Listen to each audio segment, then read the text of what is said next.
Hello friends, Selu Rana blogs में आपका स्वागत। और मैं सैलू, और अभी हम जो बात करेंगे, जो रिसेंटली युद्ध चल रहा है अमेरिका, ईरान और इजराइल के बीच में। और इजरायली विदेश मंत्री ने साफ कर दिया है कि यह युद्ध का सीज़फायर जब तक नहीं होगा, जब तक अमेरिका उनको इस युद्ध में हुई हानि के पैसा नहीं देता। और वो सीज़फायर की किसी भी सोच और मूड में नहीं है। उन्होंने ये भी साफ कर दिया है कि अमेरिका और इजराइल से 6 महीने तक वो कंटिन्यू इसी तरीके से युद्ध लड़ सकते हैं और अमेरिका को उनके घुटनों के बल पे बैठा देंगे। मानते हैं अमेरिका एक न्यूक्लियर पावर देश है, सो उसके लिए युद्ध समाप्त करना काफ़ी आसान होगा। बट जिस तरीके से ईरान ने इस युद्ध को लड़ा है 32 दिनों में, यह बिल्कुल भी नहीं दिखाता कि कोई देश छोटा या कोई देश बड़ा होता है।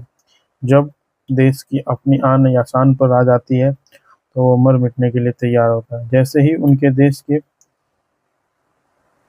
सबसे बड़े लीडर खमेनेई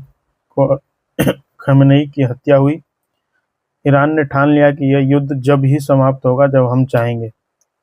और उनके विदेश मंत्रालय ने यह साफ कर दिया कि यह युद्ध का सीज फायर जब ही होगा जब वो चाहेंगे।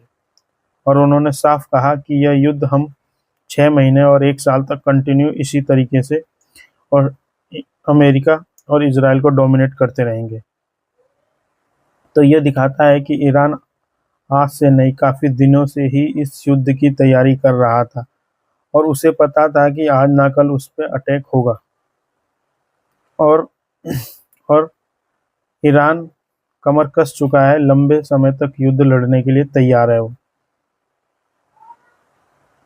अमेरिका के राष्ट्रपति डोनाल्ड ट्रंप के बड़बोले बयानों और बिना सोची समझी नीतियों के चलते दुनिया इस महासंकट में आ फंसी है कि लोगों के पास खाना बनाने के लिए एलपीजी नहीं है और गाड़ी से चलने के लिए पेट्रोल नहीं है।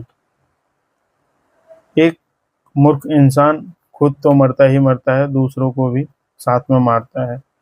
डोनाल्ड ट्रंप एक इतने अच्छे देश और डेवलप देश के राष्ट्रपति होने के बावजूद भी उनकी ये छोटी, मैं मानता हूँ कि वो इजराइल की हेल्प कर रहा है, बट भाई हर समय दादागिरी नहीं चलती है। तुम सामने वालों को मारोगे, सामने वाला भी तुम्हें ठोकेगा।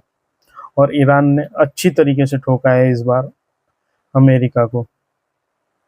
और अमेरिका चाहता था कि यह युद्ध जल्दी समाप्त हो जाएगा, बट अमेरिका अब